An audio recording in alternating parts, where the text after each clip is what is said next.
Sri Krishna Chaitanya, Prabhu Nityananda, Shri Advaita Gadadhar, Shivasari Gaur Bhaktavinda. So I'm going to read a little bit from the Ramayana. It's a condensed version, but it follows the actions and the activities pretty good. It's not particularly philosophical. It's more like a play or a drama presentation of Ramayana. And this is chapter 7. Bhagiratha and the story of Ganga. Jai Srila Prabhupada. Krishna. Shri Ram Jai Ram Jai Jai Ram. Shri Ram Jai Ram Jai Jai Ram. Shri Ram Jai Ram Jai Jai Ram. Shri Ram Jai Ram Jai Jai Ram.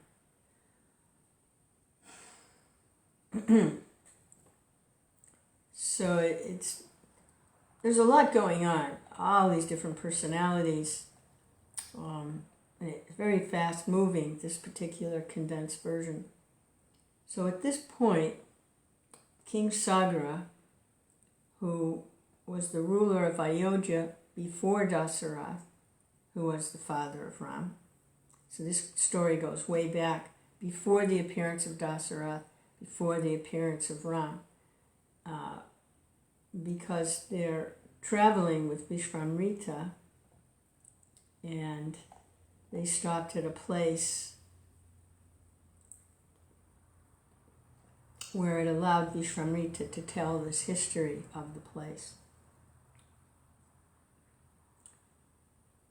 So at this point in the account of what happened with King Sagara before Dasarath and before Ram,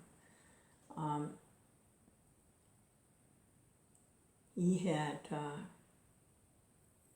Amsuman, a grandson, who was had all good qualities.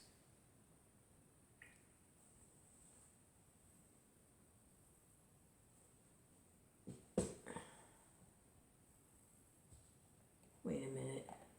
This is so complicated.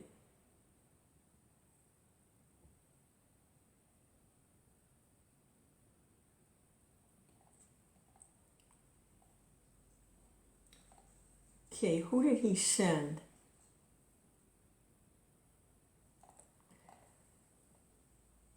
I'm going to read chapter 6 again. This is so complicated. Why we're hearing about King Sagara, it escapes me. So I'm going to go back and read the previous chapter again. And this is when Ram and Lakshman are traveling with Vishvamrita, who has asked them to please come to the city of King Janaka, the king of Mithila, and also the father of Sita. So chapter 6 again. Janaka, king of Mithila, was an ideal ruler.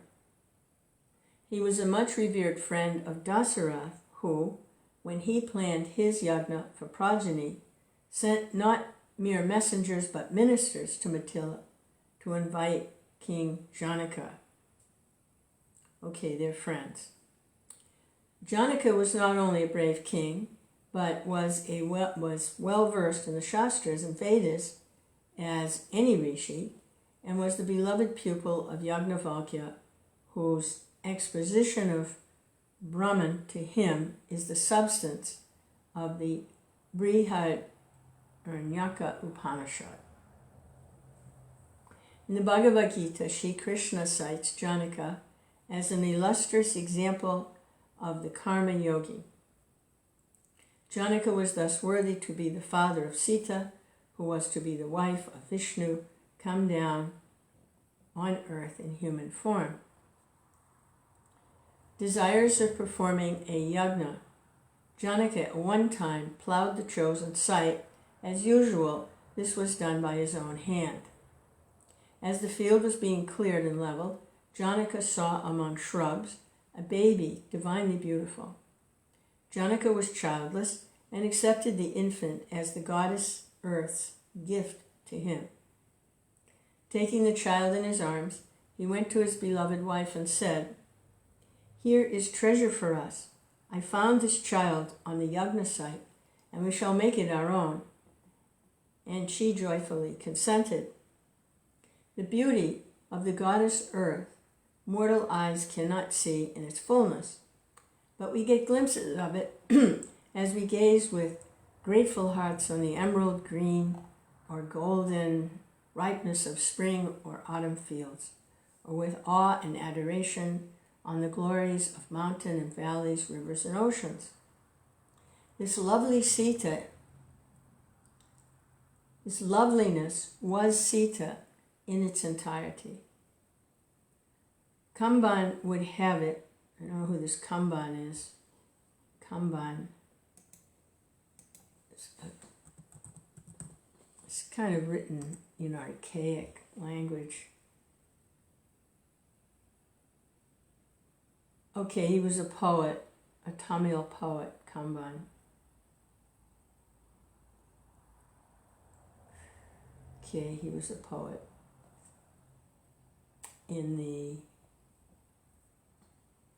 around the 12th century in Tamil. Okay. This loveliness was Sita in its entirety. Kamban, the poet, would have it that Sita's beauty threw into the shade Lakshmi herself, who came up with the nectar as the ocean of milk was being churned. This child of divine beauty was brought up by King Janaka and his dear queen. When Sita reached the age of marriage, Janaka was sad that he would have to part with her. Though he tried hard, he was for long unable to choose a prince worthy of Sita. Many kings came to Mithila seeking Sita's hand, but in Janaka's view, none of them was good enough. The king anxiously thought over the matter and came to a decision. Long ago, pleased with a yagna performed by Janaka, Varuna presented to him Rudra's bow and 2 quivers. That was an ancient heavenly bow which no ordinary man could even move. This was kept by him as an honored heirloom.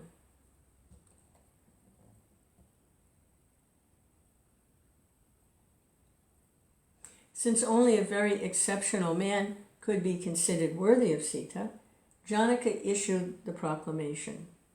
"Sita, my daughter, will be given in marriage to the prince who can lift, bend, and string the bow of Shiva, which Varuna gave me, and to none other." Many princes who had heard of Sita's beauty went to Mithila, only to return disappointed. None could fulfill the condition.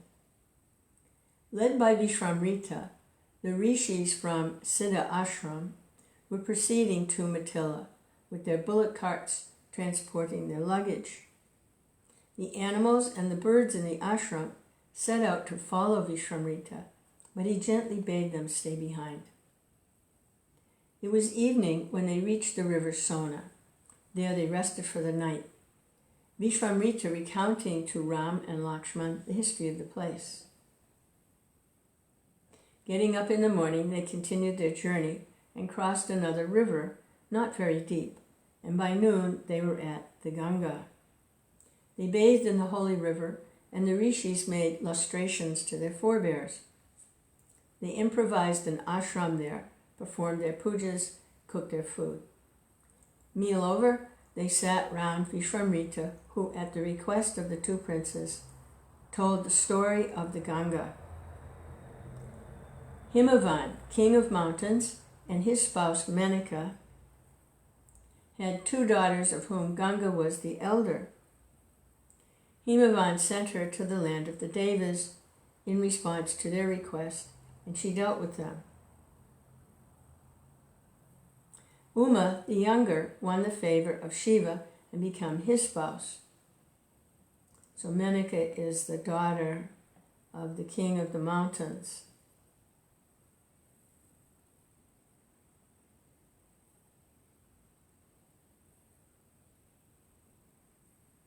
No. Himavan, king of the mountains, and his spouse Menika had 2 daughters, Ganga and Uma. Okay, get that straight. Sagara, a former king of Ayodhya, had no son for a long time. With his 2 wives, Keshini and Sumati, he went to Himalaya and performed tapas.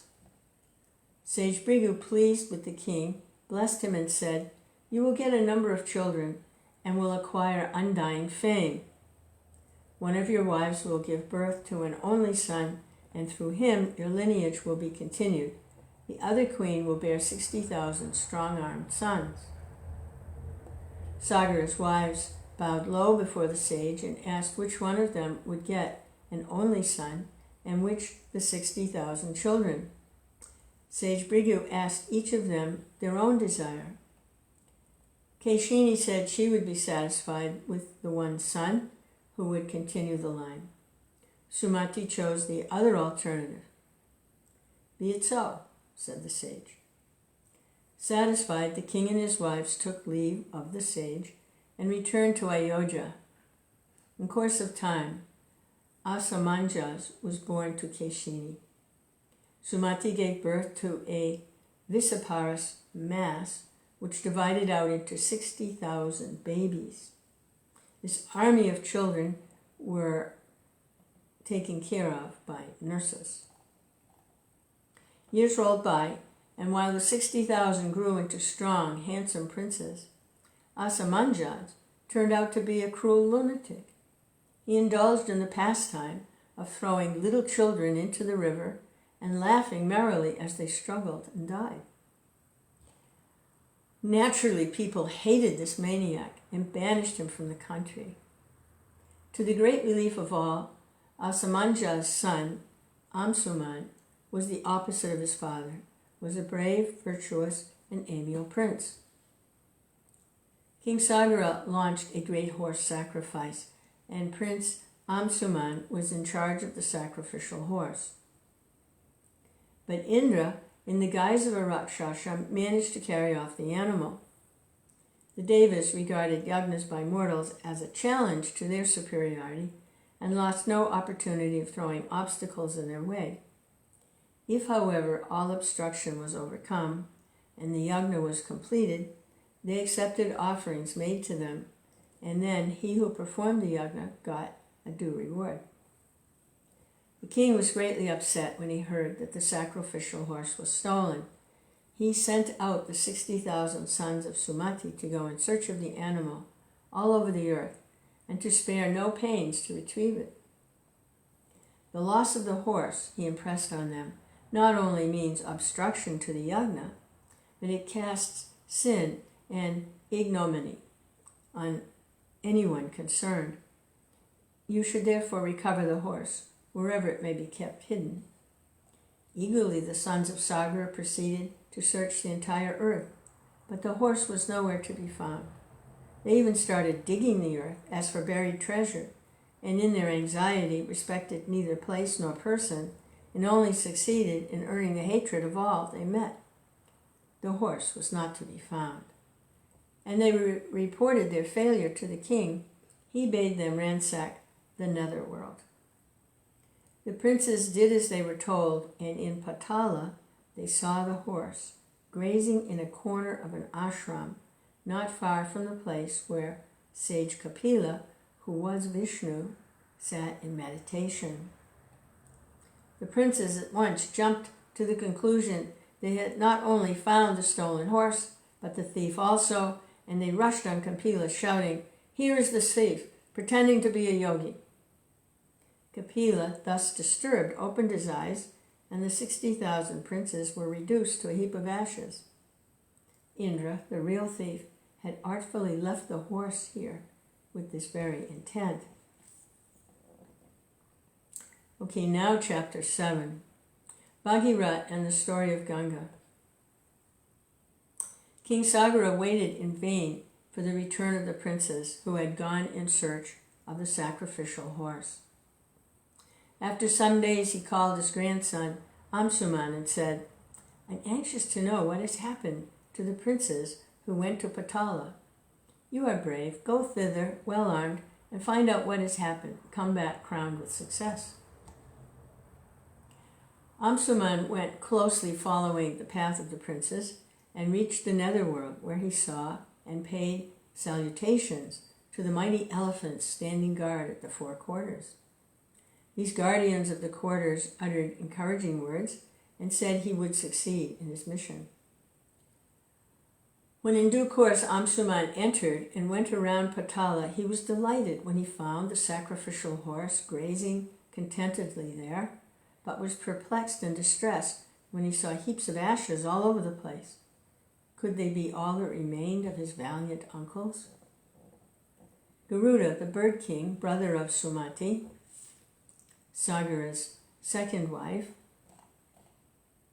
who chanced to be there, told Amsuman, "Those ash heaps are all that is left of the 60,000 sons of Sagara who were consumed by the wrathful glance of sage Kapila. Dear child, take the horse and complete the yagna. If these ashes are to be watered according to custom, so that the souls of the princes may rest in peace, Ganga should be brought down here from the land of the Devas." Amsuman rushed home with the horse and told the king all that he had found and learned. Sagara was immersed in sorrow at the fate that had overtaken his sons. However, the horse having been brought back, he completed the yagna. Grieving over his lost sons and despairing of ever bringing Ganga down to the netherworld, he died disconsolate. According to the Ramayana, Sagara lived for 30,000 years. Figures like 30,000 and 60,000 need not confuse us. 30,000 may mean either a very large number or just 30. If we so like, we may take these figures literally.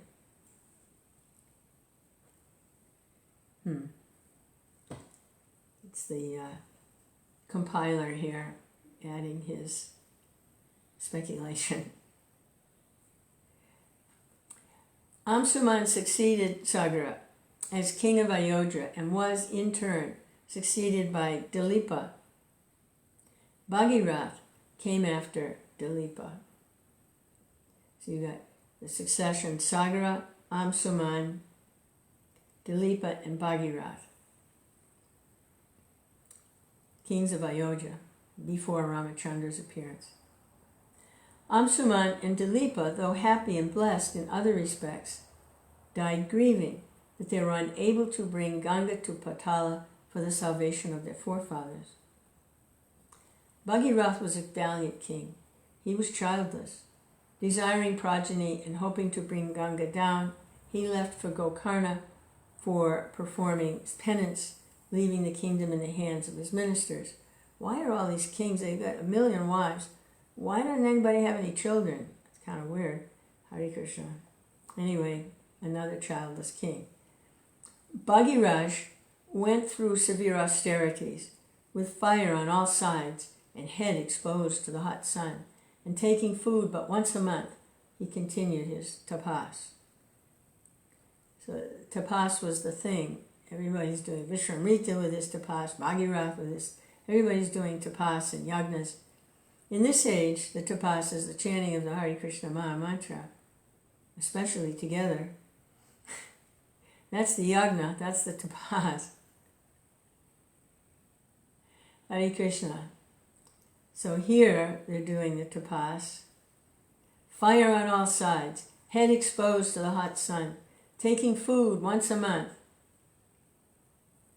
Bhagirath's name has come to signify great perseverance in any good cause.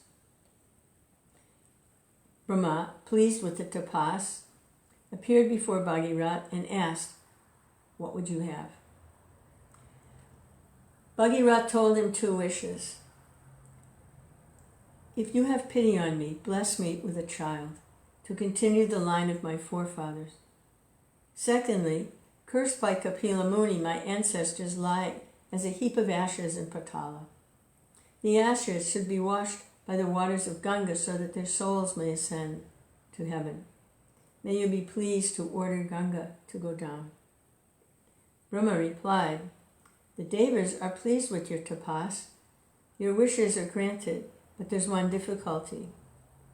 The earth cannot withstand the force of Ganga's descent. Shiva alone can stand it, therefore direct your penance and prayers to him. Okay, so this is the descent of Ganges to the earth planet. See, the earth can't stand the direct force of the Ganges coming from the heavenly planets. That's why Lord Shiva, he receives on his head the Ganga. Bhagiratha renewed his tapas and continued long without food or water, and at last won Shiva's grace. Shiva appeared and said to Bhagiratha, I shall fulfill your wish. I shall receive Ganga on my head. May her grace be upon you. When Mahadev promised to help Bhagiratha, Ganga began her descent as ordered by Brahma. In her arrogance, she thought she would fall on Mahadeva's head and sweep him away towards Patala. The three-eyed god decided to teach Ganga a lesson, and the moment he willed it, the flood of waters that fell on his head were held by his matted hair as an infinite receptacle. Ganga tried her best, but not a drop could emerge from the tangled maze of Shiva's matted locks. This was a lesson to Ganga, to be sure, but a heartbreaking disappointment for Bhagiratha. There was nothing for him but to propitiate Shiva with tapas. This he did to such good purpose that Shiva took pity on him and gently let out the waters of Ganga in Bindu Saras, from where they flow down in 7 small separate streams. Bindu Saras, I believe that's high up in the Himalayas.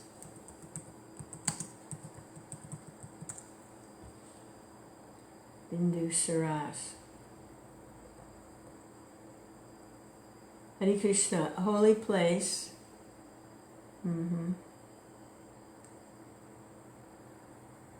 It's situated on the northern side of Mount Kailash.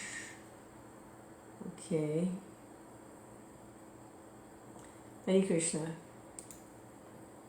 All right.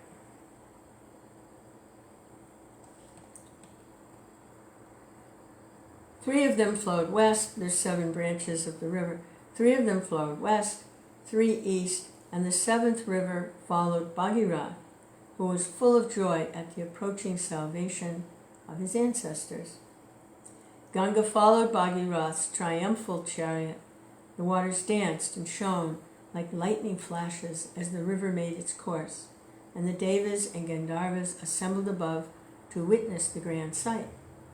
Sometimes slow, sometimes fast, now sliding down and now jumping up, the river went on dancing behind Bhagiratha's chariot, and the folk of heaven enjoyed the sight all the way. On her course, Ganga damaged the yagna platform of a rishi by the name Janu. The rishi took the entire flood in his palm and sipped it off. Ganga disappeared again, and Bhagiratha was sorely perplexed.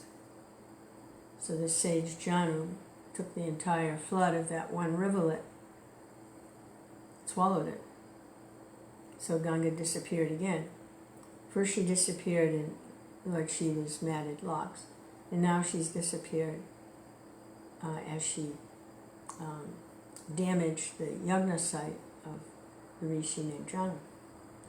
The Devas and other rishis approached Janu and begged him to forgive Ganga and allow Bhagiratha to reap the fruit of his great austerities and perseverance. The sage relented and let Ganga out through his right ear. The Devas were glad and blessed Ganga thus. Coming out of the rishi's body, as out of your mother's womb, you are now Jahnavi, Janu's daughter. So that's how she gets the name Jahnavi. She came out of Janu.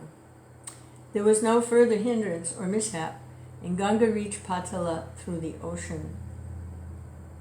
With the holy waters, Bhagiratha performed the funeral rites for his ancestors and secured for them their entry to heaven. Bhagiratha's efforts having brought Ganga down, she is known as Bhagirati. So Ganga, Jahnavi, Bhagirati, because of these different activities and pastimes. After concluding this narrative, Vishwamitra blessed the princess. The sun is setting, he said. Let us say our evening prayers in the waters of Ganga, whom your ancestor brought down to this world. Those who bathe in the holy waters of Ganga or read or listen to this divine story with devotion will be cleansed of sin and endowed with virtue, strength, and unflagging zeal.